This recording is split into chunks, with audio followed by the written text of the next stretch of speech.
Hey guys, welcome to today's 1/6 Galaxies video. Today we are going to be taking a look at the Ser Jorah Mormont from Game of Thrones Season 8. So this was purchased from Pop Culture, and fortunately it did ship out on the 23rd of December, and then it was delivered just before the New Year break, so I was able to get him. It's just I haven't had a chance to film. Alrighty, so taking a look at the box, similar to all the other Game of Thrones boxes, we do see a house crest on the slipcover. In this case, it is the Mormont bear. Coming down to take a look, Game of Thrones, Ser Jorah Mormont, Season 8, 1/6 scale collectible figure, tells us that it is indeed a 3/0 figure. The sides of the slipcover are blank, and then the back is exactly the same as the front, with that bear, and then the information about the figure there. So once we remove the slipcover, it is a standard window style box, similar to what we've gotten with all the other Game of Thrones figures in a banner style. So the top of the box does say Game of Thrones, and then we can see that it is a banner style coming down like so, and then the sides again have that house crest of the Mormont, Ser Jorah Mormont, Season 8. The back is a very nice Mormont house banner.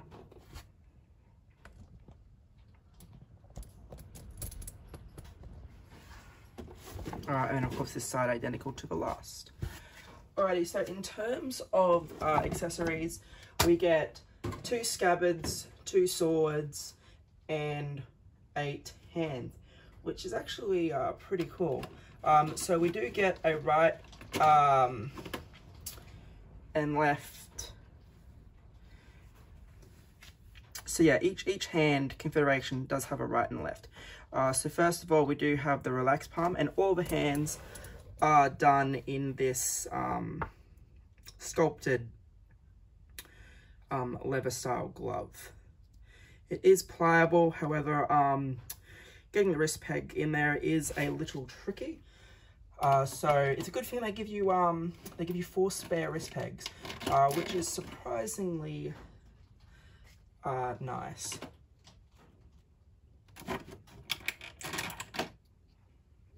So there is the other relaxed hand. The hands that are on the figure when you first take him out are the right and left fists, and you can see the wrist pegs in there. But as I said, I think it'd be quite difficult getting the wrist pegs in there without heating the hands. Normally I just use hot water. I've never resorted to a hairdryer or anything like that. I've never had hot water fail, but yeah, I just didn't want to use up the time, so I just used the extra wrist pegs, and I got them in there fairly well. But taking the wrist pegs that were already out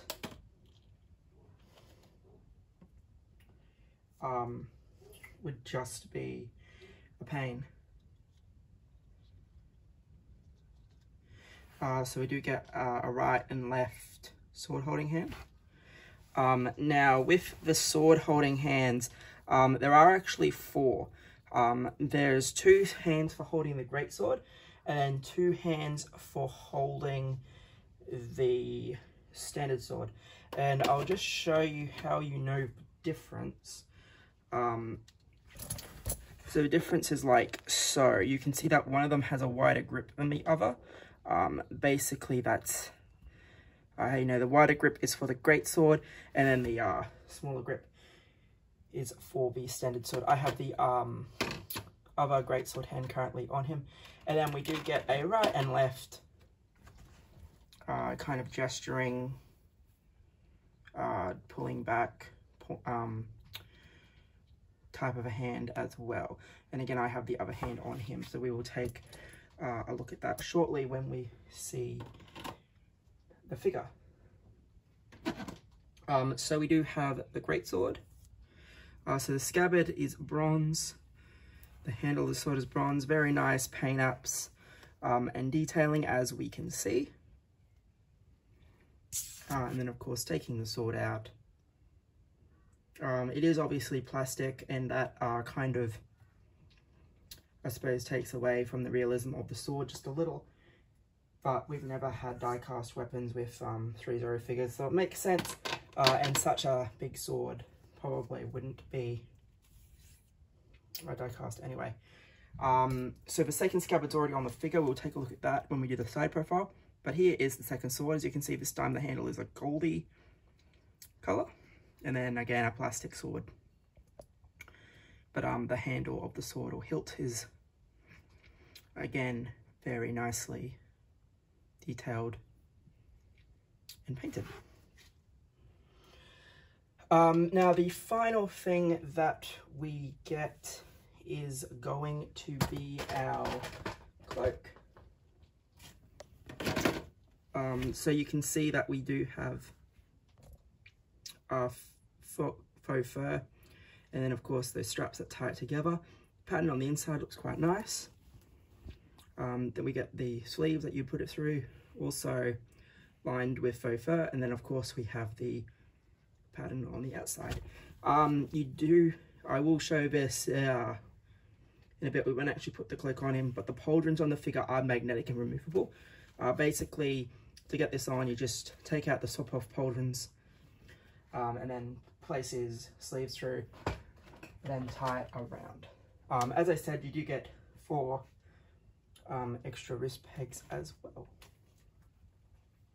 Alrighty.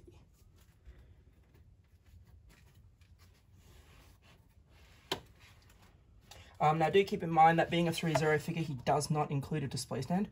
I actually just bought a bunch of cheap stands and did it that way.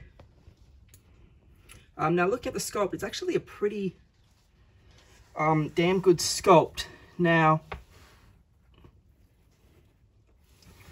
in terms of the skin texture, the lighting that I've got on it is probably making the skin look a little bit lighter than it actually is. In hand, it does look like its skin tone is quite nice, and it's definitely a decent sculpt. You can tell who it is and who it's supposed to be. As I said, these are magnetic, and they just lift off and go straight back on. Really, really simple to do. You can see the paint application on the armor is pretty decent.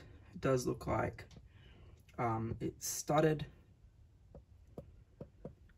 We then have the belt. Now the belt was pre-attached to the figure, so you can probably untie it or move it around and fix it up, because it does look a little bit messy out of the box, as you can see. And then we do have some nice weathered boots. Now the boots are split at the ankle to give you that little bit of articulation and make him stand just that little bit easier, which is always a good thing.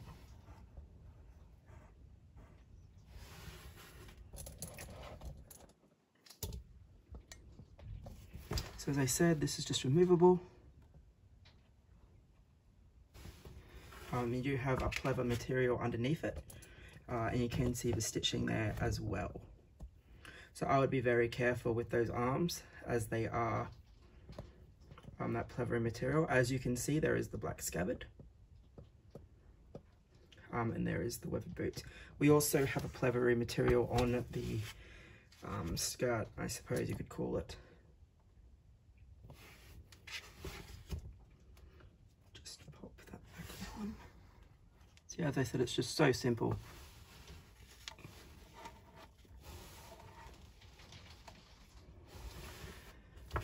So we can see the hair looks fine, and the back of the armor also appears to be studded. Then we have some other mixed media going down into those boots.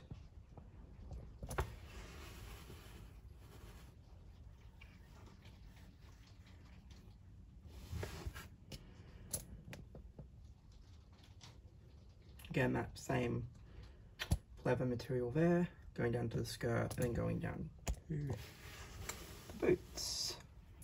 Overall, I would say this is a solid addition to the Game of Thrones lineup.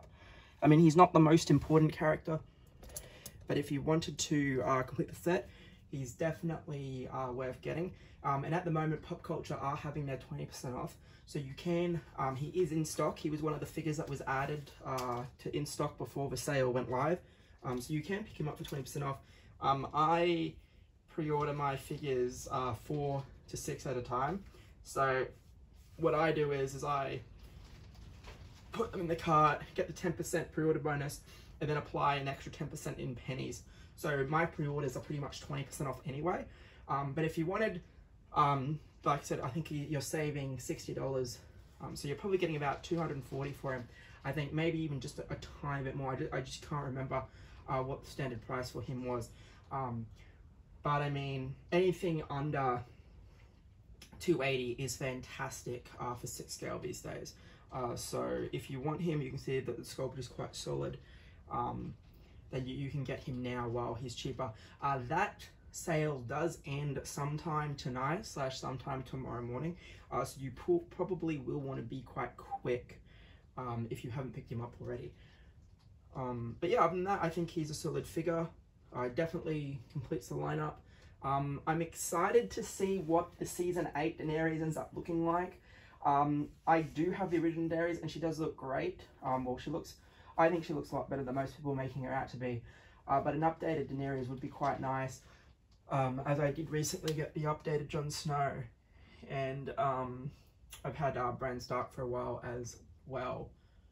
In fact, the only Game of Thrones figure I passed on was the Season 8 Tyrion, because I didn't want a second Tyrion, and I missed the updated Jaime Lannister.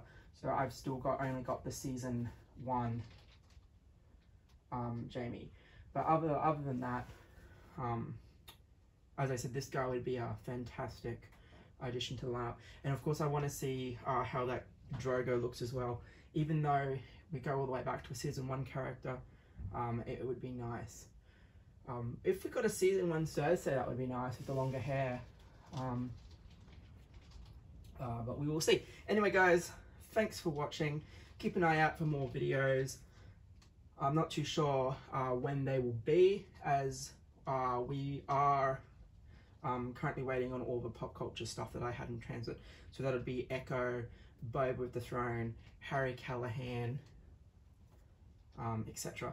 Anyway, guys, once again, thanks for watching, and I hope you enjoyed this quick look at Ser Jorah Mormont from Season 8.